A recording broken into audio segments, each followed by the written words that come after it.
Internet meme, sebuah ide yang terreplika, bermutasi, dan berkembang dari individu ke individu lewat dunia maya.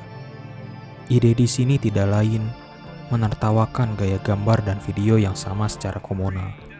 Seperti di barat, perkembangan memes di Indonesia telah melewati banyak fase dan variasi dari tahun ke tahun, masa ke masa.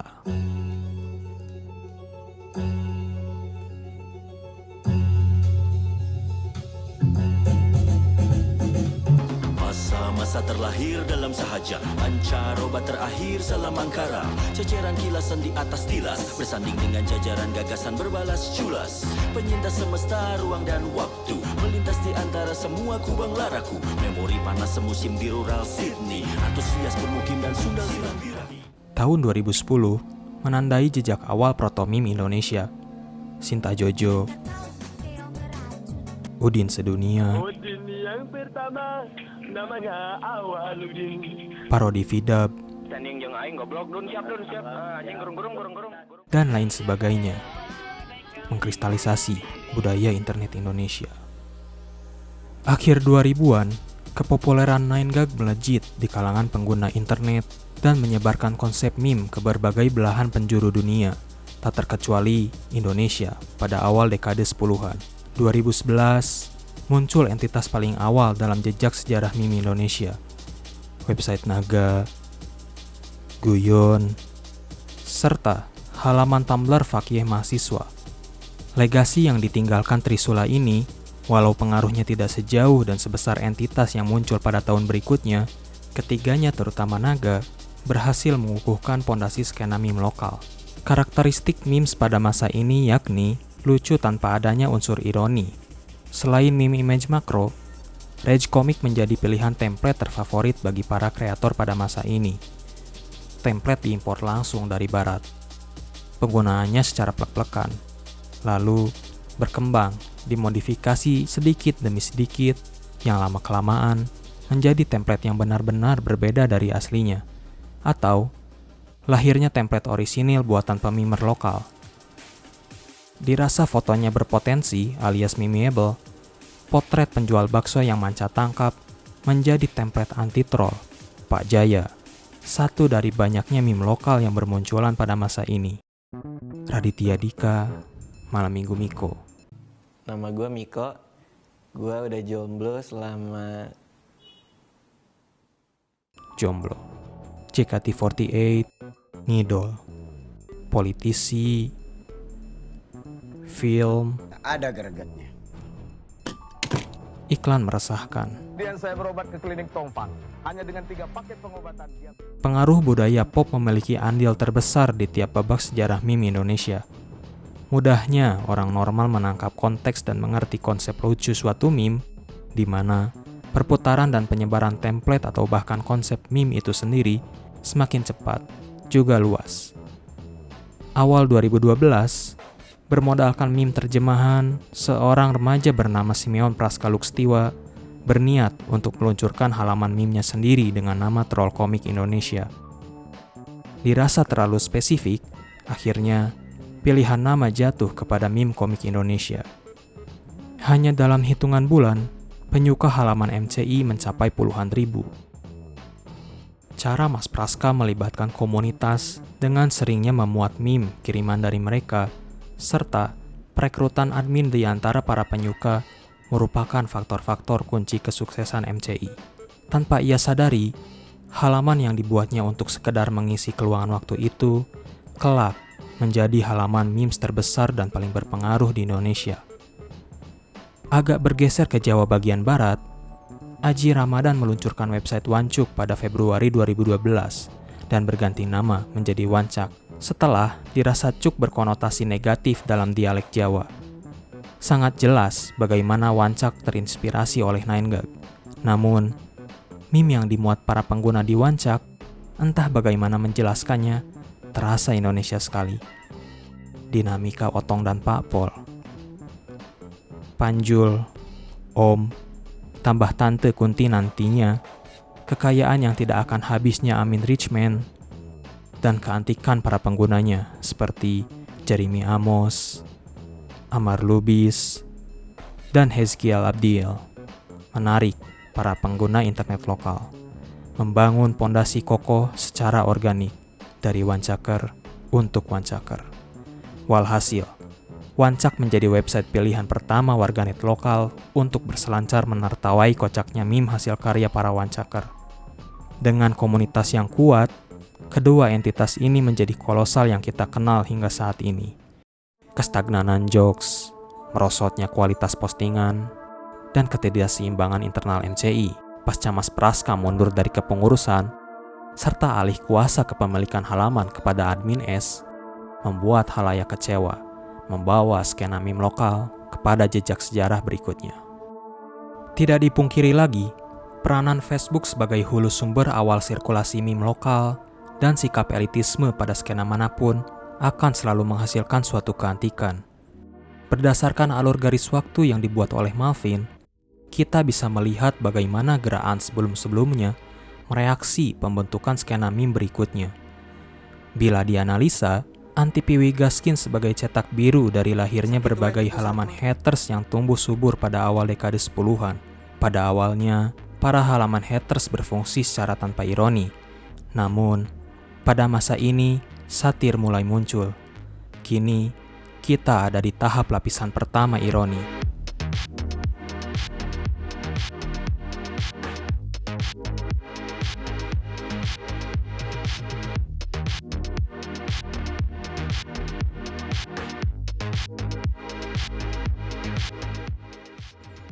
Halaman haters konvensional menghasilkan reaksi yang bisa disamakan dengan makna peperangan di kolom komentar. Total chaos. Untuk memangkas waktu perjalanan, kami memilih jalur yang sedikit berbeda. Layaknya pemancing menangkap ikan menggunakan umpan, mereka yang haus akan atensi mengambil konsep halaman haters konvensional tersebut. Lalu, dengan sengaja, memancing keributan dengan siapa saja yang bagi mereka sasaran empuk untuk dipancing reaksinya. Momen inilah lahir para troller dengan kegiatannya yang kita kenal dengan bait. Bukan akun parodi, Angga De Brandals aja, sang penikmat motorsports, juga top global hacker, dengan jargon, miskin lu, pecundang lu, membait komunitas wibu, yang pada saat itu merupakan salah satu dari sekian banyak sasaran empuk untuk ditroll. Yang membedakan Angga dengan troller lain di masanya ialah cara ia membait, seakan-akan, atau mungkin memang, ketikan pada setiap status bait yang ia buat tanpa adanya unsur ironis sedikit pun. Lalu, menunjukkan sikap elitisme maksimal, memposisikan hobinya lebih superior dibandingkan dengan sasaran yang ia anggap hina. Angga adalah sebuah studi kasus sejauh manakah potensi taktik bait membait yang troller bisa terapkan ke depannya. Menuturi jejak kesuksesan Angga, para troller membuat akun parodi dari foto orang yang sama sekali tak mereka kenali, memancing reaksi warganet dengan membuat sebuah karakter yang berlawanan dengan kenyataannya, serta rasa kepercayaan diri yang tinggi. Entah itu mengaku kembaran Al-Ghazali, kapitalis rakus grammar Inggris nilai 100, atau ketua geng fiktif.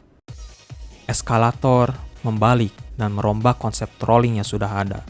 Sasaran empuk, memancing para elitis. Dukung Point Blank game terbaik mengalahkan Battlefield dan COD, halaman satiris paling populer pada masanya. Dengan nama yang kontroversial, seketika mata para Facebookers tertuju padanya. Membuat geleng-geleng kepala, orang waras mana yang berpendirian teguh dan pede bahwa Point Blank lebih bagus dibandingkan BF dan COD. Lagi, siapa yang percaya?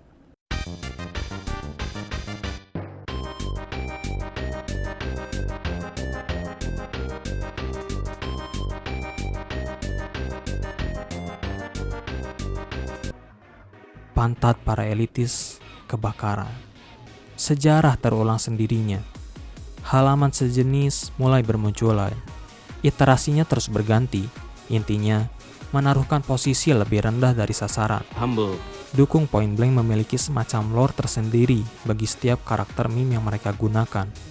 Gambut Brotherhood dan musuh abadinya, Slayly Wild Race.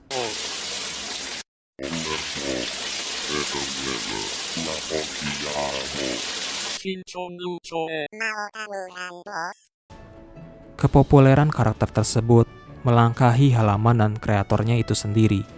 Typing, jargon, lore, telah menjadi ikon dan folklore budaya internet lokal.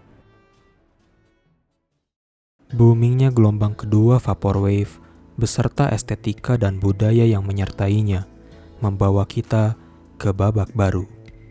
Berbeda dari masa sebelumnya, alih-alih mencari reaksi, shitpost justru bertujuan untuk membingungkan orang lain dengan usaha seminimal mungkin, mencari faedah dari konten nirfaedah.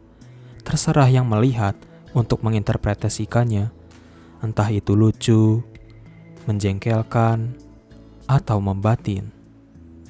Muatan konten kurasi halaman-halaman shitpost ialah, namun tidak terkecuali, estetika. Kapsul waktu nostalgia, referensi obskur, politisi, topik hangat, semua tanpa konteks, namun relevan untuk warganet Indonesia. Munculnya halaman sepi dan segala serangga yang menyangga pada tahun 2015, semiotika di Luhung di tahun 2016, halaman favoritnya Raffi Ahmad, penahan rasa berak, garda terdepan dan bertanggung jawab atas populernya gaya shitpost di Indonesia. Sementara itu, api obor dari masa sebelumnya tetap membara oleh eskalator dengan halaman The Notorious, meme segar Indonesia, dan bejibun halaman reborn lainnya. Lalu, obor tersebut diteruskan oleh generasi baru, Sibziblogi Science, sebuah grup parodi dari ketotalitarian cocoklogi science. Selain meme, para makhluk kebelit edgy yang disebut juga cacing ziber ini terkenal dengan keantikan budaya yang mereka ciptakan. Kepopulerannya menaik tajam setelah kerap direferensi pada video-videonya Eriko Lim, menarik perhatian lebih banyak orang yang tidak diinginkan, dan munculnya berbagai grup bootleg seperti Remake Brotherhood, EZ Biksu, dan orang-orang antik.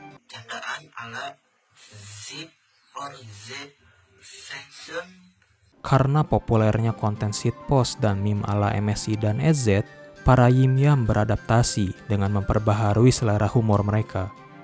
Bibir nyengir lebar, background merah, muka terdistorsi, dan ditaburi sedikit bahasa ziber. Resep template yang di kalangan para mimer sebut shitpost. Masa ini juga muncul website image board lokal pada tahun 2016. VSS-chan tidak bisa dibandingkan secara head-to-head dengan 4chan dalam segi kepopuleran dan pengaruh. Thread pun sepi, dan suatu insiden pada tahun 2019 berakibat keberlangsungannya yang sebentar. Namun, berbagai green text dan meme yang dihasilkan para awanama sangat menyorot perhatian kalangan pegiat budaya internet lokal. Sampai-sampai, kisah cinta seorang awan yang diberi judul Romansa dan Difabel diangkat menjadi serial komik webtoon. Geliat grup pencinta mie instan yang bermunculan sekitar tahun 2017 membuahkan suatu reaksi berantai.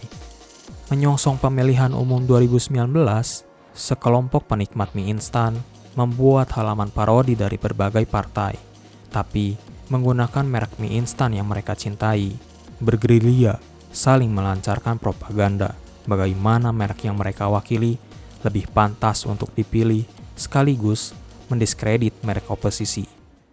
Kemisteriusan yang menyelimuti sosok Nur Hadi dan cuitan asal engapnya, entah itu di Facebook atau Twitter, membuat orang bertanya-tanya, apa bapak ini benar-benar seorang praktisir pijat?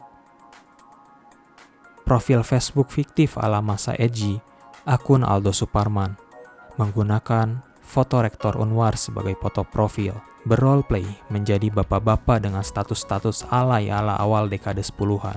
Wajah memeable dan kicauan keduanya yang kerap dijumpai seliweran di berbagai sosial media memikat perhatian para warganet akan keantikan mereka. Meme versi awal calon pasangan Nur Hadi Aldo beredar, naik ke permukaan, pada awal 2018. Di penghujung tahun, sekumpulan kolektif dari halaman page untuk kebutuhan iman dan takwa menyempurnakan konsep yang telah ada. Calon pasangan koalisi Indonesia Tronjol-Tronjol Maha Asyik, Capres Nur Hadi, dan Cawapres Aldo dari Partai untuk Kebutuhan Iman dengan slogan politik McQueen Yaqueen.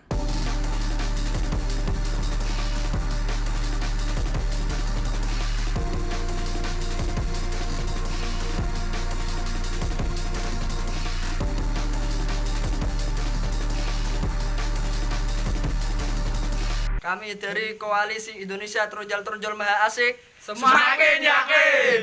Konten-konten quotes nyeleneh yang digenjot para kreator di baliknya benar-benar lucu.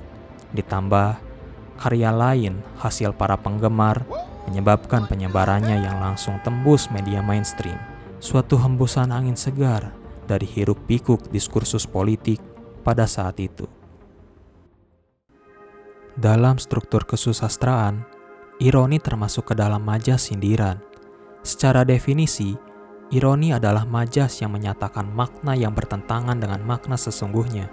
Misal, kamu orangnya sangat rajin ya, PR hari ini saja belum kamu kerjakan.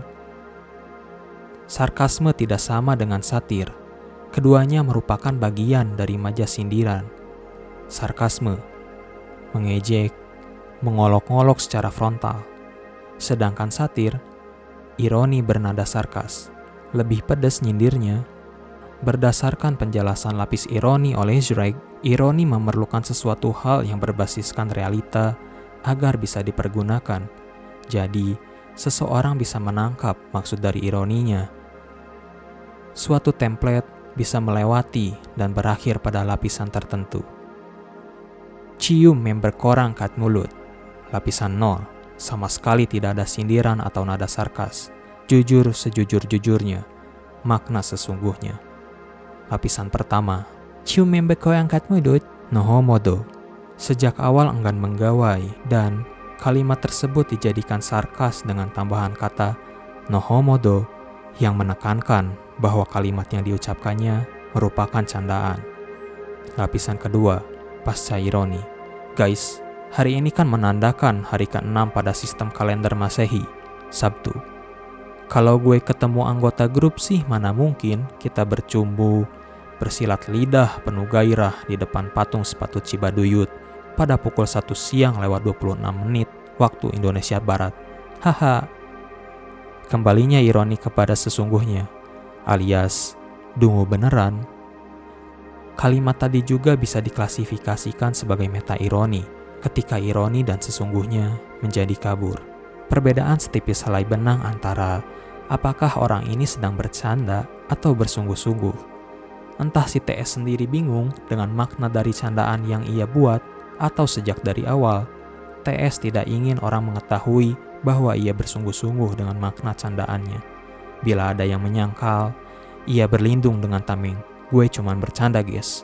Sementara bila orang-orang sepaham dengannya, ia kembali lagi kepada pernyataan yang sesungguhnya dari candaan yang ia buat. Karena sifat alamiah, keabsurdan dari meta ironi, muncullah berbagai meme yang kita lihat pada masa ini.